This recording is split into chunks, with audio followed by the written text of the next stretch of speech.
जे advance 2025 के इस question को गौर से देखिए स्टूडेंट्स। इस क्वेश्चन में 90% बच्चों ने केएसपी को डायरेक्टली यूज करके सॉल्वेबिलिटी निकाल ली, बट इस क्वेश्चन में लिमिटिंग रेजेंट का भी कंसेप्ट लगेगा।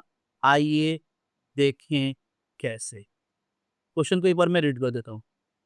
The solubility of barium iodate in an aqueous solution prepared by mixing 200 ml of 0.01 m barium nitrate with 100 ml of 0.1 m sodium iodate is x into 10 to the power minus 6 mole dmq. The value of x is solubility product of barium iodate is given. Now हमें barium iodate बनाना है और वो हम बनाएंगे BaNO3 twice के solution को mix करेंगे NaIO3 से।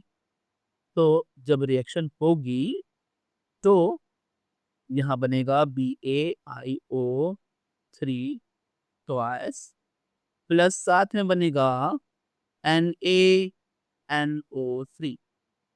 अब ये एक बैलेंस इक्वेशन है और आपको ये बात समझ में आएगी कि यहाँ जो मिलीमोल्स हैं वो हैं 200 इंटू 0.01 और यहाँ जो मिलीमोल्स हैं वो हैं 100 इंटू 0.1। तो ये आ जाएगा 2 मिलीमोल और ये आएगा 10 मिलीमोल। ये हमने मिलीमोल सिखा दिया।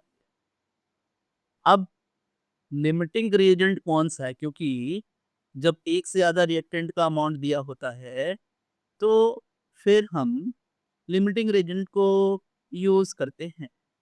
तो यहाँ हमने देखा कि ये हो जाएगा 2 माइनस एक्स और यहाँ होगा 10 माइनस 2x और 2 माइनस एक्स इक्वल्स टू 0 करेंगे तो x इज इक्वल्स टू 2 आ जाएगा।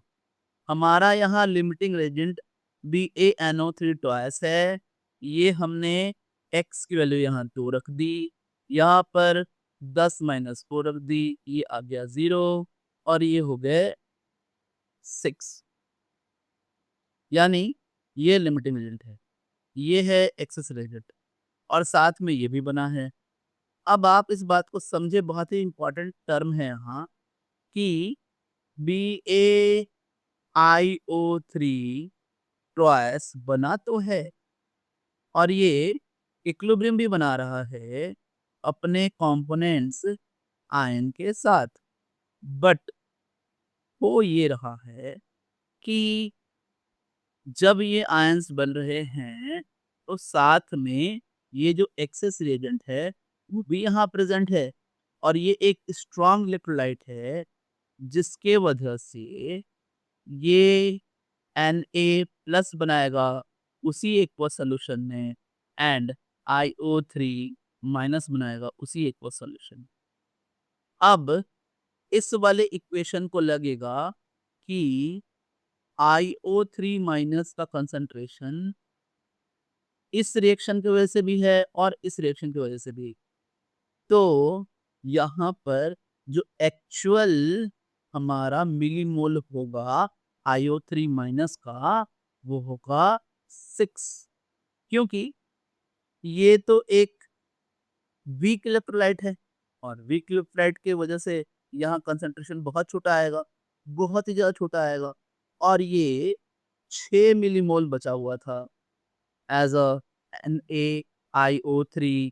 जब NaIO3 के थ्रू 6 मिलीमोल बचा था तो यही 6 मिलीमोल इस इक्वेशन को दिखेगा और ये है इसकी सॉल्युबिलिटी S।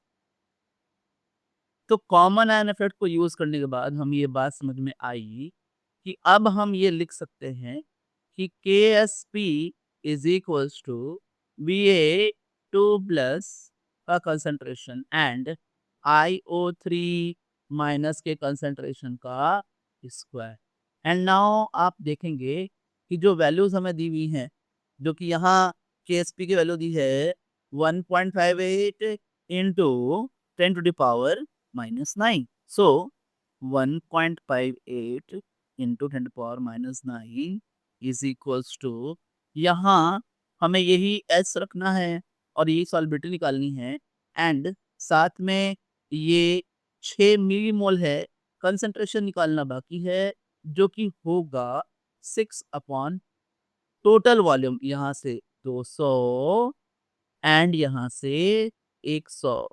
तो ये 200 प्लस 100 यानी 600 अपॉन 300 यानी 0.02। जब हम यहाँ रखेंगे 0.02 का स्क्वायर, तो फिर ये एस की वैल्यू आ जाएगी हमारी 1.58 इंटू 10⁻⁹ अपॉन 0.02 का स्क्वायर, और ये फाइनली हमें देगा 3.98 इंटू 10⁻⁻6, और y की वैल्यू हो जाएगी हमारी 3.98 इज द फाइनल आंसर। तो स्टूडेंट्स, ये हमारा फाइनल आंसर है। सो स्टे ट्यून्ड, है ना।